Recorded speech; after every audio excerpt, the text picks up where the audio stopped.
প্রিয় BA third সেমিস্টারের ছাত্রছাত্রীরা, তোমাদের যাদের বেঙ্গলি অনার্স রয়েছে, সিসি 5-এর যে সাবজেক্টটি রয়েছে, তোমরা অনেকেই রিকোয়েস্ট করছিলে যে স্যার বাংলার অনার্সের যদি কিছু গুরুত্বপূর্ণ প্রশ্ন বলে দেন তাহলে খুবই উপকৃত হই। তো তোমাদের কথা মাথায় রেখে আমি অনেক দিন ধরেই দু একজন স্টুডেন্ট বলছিল, তার মধ্যে একজন প্রচণ্ড পরিমাণে কমেন্টস করেছে। আমি তার কমেন্টসের রিপ্লাইও সেরকম দিতে পারিনি ব্যস্ততার জন্য। তো তার নাম হচ্ছে রূপসা সাধুকান। সে একটু রীতিমতো অনেকবারই লিখেছিল। তো যাই হোক, তাদের কথা মাথায় রেখে আমি ম্যাডামের সঙ্গে কথা বলে যে প্রশ্নগুলি ওনার মতে ইম্পর্টেন্ট সেগুলি উনি বললেন, আমি সেগুলো দেখে সেগুলো নোট ডাউন করে তোমাদের সামনে তুলে ধরছি। আশা করি তোমরা এই ভিডিও দেখে অনেকটাই উপকৃত হবে। তো যে প্রশ্নগুলো বলবো সে প্রশ্নগুলো ভালো করে দেখো। তবে একটি কথা বলি, তোমরা যেহেতু অনার্স, তাই তোমাদের বাংলা পেপারটি সায়েন্সটি যারা পড়বে মনে করেছো, নিশ্চয়ই তাদের সেরকম পড়া হয়ে ওঠেনি এবং অনেকেই ভালো পড়া হয়েছে। তবুও জেনে নিতে চাইছো যে কোন প্রশ্নগুলো অত্যন্ত গুরুত্বপূর্ণ রয়েছে, সেগুলো একটু ভালো করে দেখব। তো এই দুটি কারণ থাকে। তো যারা একদম পড়া হয়নি ঠিকমতো, তাদের জন্য তো সাজেশানটি অনস্বীকার্য হবেই।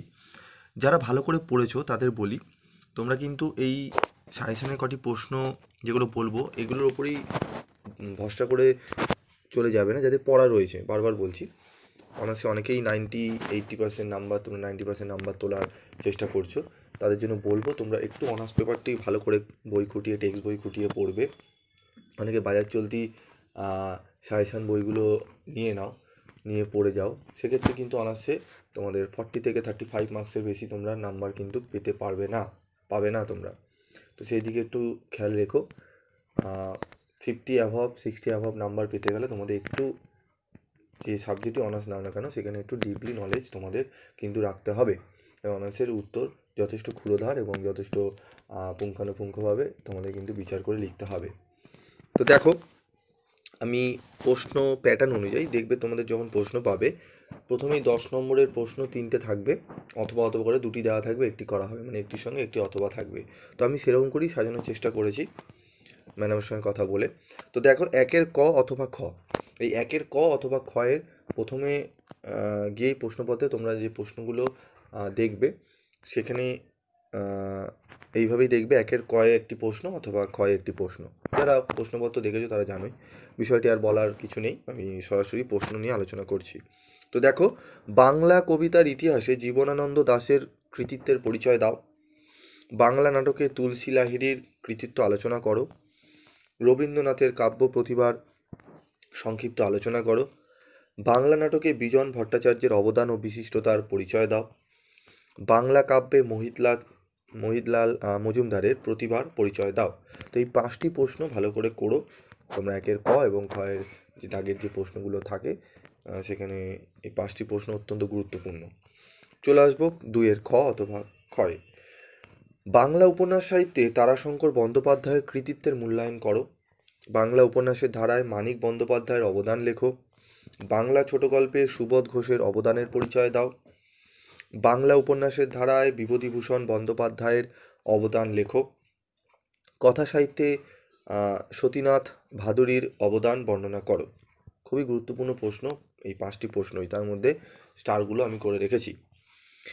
3-এর খ অথবা খ, বাংলা প্রবন্ধ সাহিত্যে বুদ্ধদেব বসুর অবদান আলোচনা করো। বাংলা সাহিত্যে সবুজপত্র পত্রিকার ভূমিকা সম্পর্কে আলোচনা করো। প্রাবন্ধিক হিসাবে রবীন্দ্রনাথ ঠাকুরের অবদান আলোচনা করো। বাংলা গদ্য সাহিত্যে প্রাবন্ধিক বঙ্কিমচন্দ্রের সাহিত্য প্রতিভার পরিচয় এবং অবদান লেখো। এরপর ইম্পর্টেন্ট 5 মার্কস কোশ্চেন, সেখানে তোমরা প্রশ্নপত্রে 4-এর দাগ থেকে তোমরা 5 নম্বর প্রশ্নগুলো থাকে, সেখানে 4-এর ক অথবা খয়ে তোমরা 2টি প্রশ্ন পাবে, একটি করতে হবে। তো কী কী প্রশ্ন গুরুত্ব সহকারে দেখব এই 4 নম্বরের ক এবং খয়ের দাগের প্রশ্ন কমন পাওয়ার জন্য দেখে নিই। রবীন্দ্রনাথ ঠাকুরের লেখা রূপক সাংকেতিক নাটকের বৈশিষ্ট্যগুলি লেখো। কবি সুকান্ত ভট্টাচার্যের কবি মানুষের পরিচয় দাও। বাংলা নাটকের সুবর্ণযুগ বলতে কী বোঝো? 4 নম্বর প্রশ্ন, বাদল সরকারের নাটক প্রতিভার পরিচয় দাও। আধুনিক কবিতার ইতিহাসে বিষ্ণুদে স্থান নির্ণয় করো। চলে আসবো 5-এর ক অথবা খ, ঘরে বাইরে উপন্যাসের সম্বন্ধে লেখো। চোখের বালি উপন্যাসকে যুগান্তকারী উপন্যাস বলা হয় কেন? গল্পকার প্রেমেন্দ্র মিত্রের বিশিষ্টতার সংক্ষিপ্ত পরিচয় দাও। শরৎচন্দ্রের সামাজিক উপন্যাসগুলি পরিচয় দাও। 6-এর ক অথবা খ, বাংলা গদ্যে প্রমথ চৌধুরীর অবদান লেখো।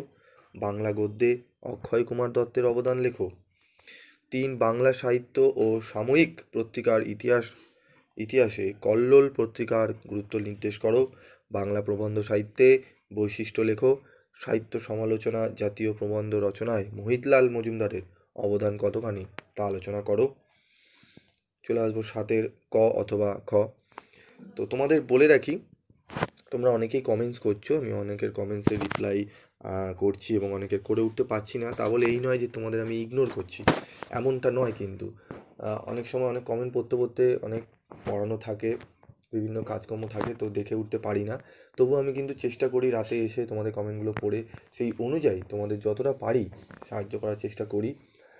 এবং আজে বাজে সাজেশান দিয়ে তো লাভ নেই, সেখানে হয়তো চ্যানেলের ভিউ বাড়বে, সেখানে কাজের কাজ তোমাদের কিছু হবে না।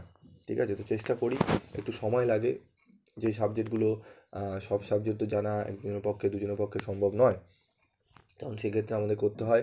বিভিন্ন স্টুডেন্টদের রিকোয়েস্ট প্রচুর আসে যে এই সাবজেক্টে স্যার একটু যদি করে দেন, তো সেক্ষেত্রে আমাদের বিভিন্ন স্যার ম্যাডাম যোগাযোগ করে আমাদের কথা বলে সেখান থেকে প্রশ্নগুলো তাদের থেকে জেনে আমি তোমাদের সামনে তুলে ধরার চেষ্টা করি এবং নিজেও সেইগুলোকে নিয়ে একটু স্টাডি করতে হয়।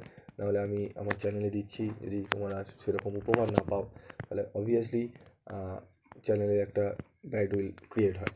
তো যাই হোক, ব্যাড উইল ক্রিয়েটের থেকে বড় কথা, তোমাদের সাপ্লি যদি হয়ে যায় সেক্ষেত্রে তোমরা বিপদে পড়বে। তাই তোমাদের একটু বলবো যে সাজেস্টিভ তো পড়ছোই, যারা ভালো পড়াশোনা ভালো রেজাল্ট করতে চাইছো তাদেরকে বলি ভালো করে টেক্সট বইটি ভালো করে খুঁটিয়ে পড়ে তারপর তোমরা সাজেশনের জন্য একান্ত দেখো। তোমাদের যাদের পুরো বই বা সিলেবাস কমপ্লিট হয়ে গেছে তারা তখন সাজেশনের দিকে যাবে, এবং যাদের একান্তই পড়া হয়নি তখন কি করবে? তখন তো সাজেশন ছাড়া উপায় নেই, তখন তোমরা সাজেশনটি ফলো করবে। কিন্তু তোমরা ভালো রেজাল্ট করতে চাইছো অথচ সাজেশন নির্ভর করে তোমরা 90-80% পেতে চাইছো, সেক্ষেত্রে একটু সমস্যা হতে পারে। কারণ 2-1টি প্রশ্ন কিন্তু আনকমন আসতে পারে, সেক্ষেত্রে 10 এবং 15 নম্বর হয়তো তোমরা কমন পেলে না 65 নম্বরের মধ্যে, সেক্ষেত্রে তোমরা 50 অ্যান্সার দিয়ে তোমাদের হয়তো 35-40 এরকম হতে পারে। তো যাই হোক, ভালো করে পড়ো। যদি সমস্যা হয় অবশ্যই কমেন্ট বক্সে লিখে জানাবে, আমি চেষ্টা করব। এবং তোমাদের আরেকটি জিনিস বলছি, যাদের কমেন্টস আমার ভালো লাগবে, যারা শুধু ভালো ভালো লেখাও নয়, যারা সত্যি উপকার পাবে লেখে, তাদের মধ্যে আমি মাসের শেষে, ঠিক আছে, তাদের নাম আমি উল্লেখ করব চ্যানেলের মারফতে। তো দেখে নাও 7-এর ক অথবা খয়ের যে কোনো একটি বিষয়ে টিকা লেখো। শনিবারের চিঠি, লাল সালু, টিনের তরোয়াল, পল্লী সমাজ, কালি কলম, কড়ি ও কোমল, রক্তকরবী, পঞ্চভূত। এই প্রশ্নগুলো ভালো করে তোমরা দেখে নিও, একদম টু দি পয়েন্ট পড়বে এর অ্যান্সারগুলো। 5-এর টিকা তো একদম ক্ষুরোধার, যেইটুকু চেয়েছে সেইটুকুই দেবে, আজে বাজে বানিয়ে কিছু লিখবে না। সেক্ষেত্রে হয়তো তোমরা ভাববে আমি প্রচুর লিখেছি, স্যার ম্যাডাম নাম্বার দিচ্ছেন না। তো যেটুকু চাওয়া হয়েছে সেইটুকু লিখবে। সেই ডেটাগুলো ভালো করে তুলে নিয়ে পারলে তোমরা সেগুলো খাতায় নোট ডাউন করে ভালো করে সাজিয়ে নিয়ে তারপর পড়ো, কোনো অসুবিধা নেই। কিন্তু আজে বাজে বানিয়ে লিখে যেটা চেয়েছে তার বদলে তুমি অন্য কিছু লিখতে শুরু করে দিয়েছো, সেই সম্পর্কে আলোচনা করে অন্য বিষয়গুলো বেশি ব্যাখ্যা করছো, সেক্ষেত্রে কী হয়, নাম্বারটা ক্যারি হয় না ভালো করে। ঠিক আছে, তো খাটবে, স্মার্টলি ওয়ার্ক করবে। ঠিক আছে, হার্ড ওয়ার্ক তো থাকবে, তার সাথে স্মার্ট ওয়ার্ক করতে হবে কিন্তু। যাই হোক, আজকের মতো ভিডিওটি শেষ করব। তোমরা সকলে ভালো থেকো, সুস্থ থেকো এবং পড়াশোনায় মন দাও। এবং যারা চ্যানেলে নতুন তারা চ্যানেলটি সাবস্ক্রাইব করে রেখো এবং পাশে থাকা বেল আইকনে ক্লিক করে রেখো, যাতে যখনই আমি তোমাদের জন্য ভিডিও ছাড়বো তোমরা তার নোটিফিকেশন সবার প্রথমে পেয়ে যাবে।